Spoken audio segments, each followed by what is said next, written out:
Первый, кто будут созваны в рай, это восхваляющие, которые восхваляют Аллаха в радости и горести. Поклоняйся Аллаху так, как будто ты видишь Его, и хотя ты не видишь Его, воистину Он видит тебя. Лучшее поминание Аллаха – это то, которое незаметно. Лучшее пропитание – это то, которое достаточно. Достаточно человеку того греха, что когда говорят ему «побойся Аллаха», он сердится. Воистину Аллах больше радуется покаянию своего раба, чем тот, кто нашел своего верблюда, которого потерял на пустынной земле. Поистине, наступит время, когда вы будете стремиться заполучить власть. Это обернется для вас раскаянием и сожалением в день суда. في ليلة من الليالي لست أدري ما تراني ظلمة تغمرني يا رب الأرض ضاقت والسماء وقلبي ما رفض ضياء والدمع بات يبكي يا إلهي يا إلهي يا إلهي يا إلهي يا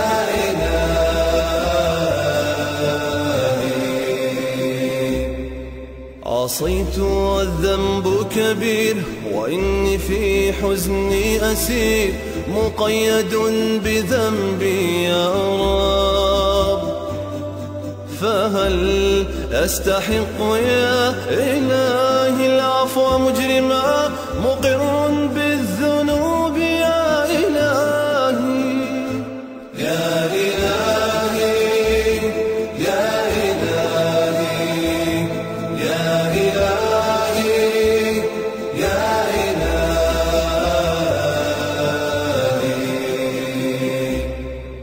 أنت الذي خلقتني رحمتني ورزقتني دوما يا ربي قد كنت معي لكنني نأيت عنك نسيت ما قد كان لك وسرت في طريقي يا إلهي يا إلهي يا إلهي يا إلهي يا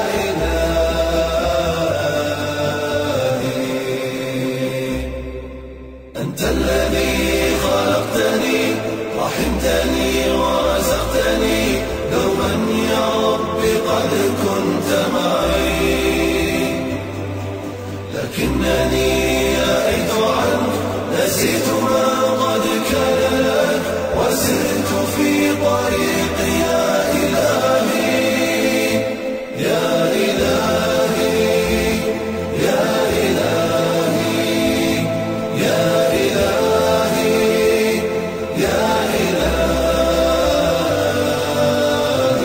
إلهي واليوم يا ربي أعود من ظلمة خلف الحدود فالقلب منكسر وطرفي حائر وأنا الغريق فلا أرى إلا سواك لمنقذا لا منجى ولا منجى إلا أنت يا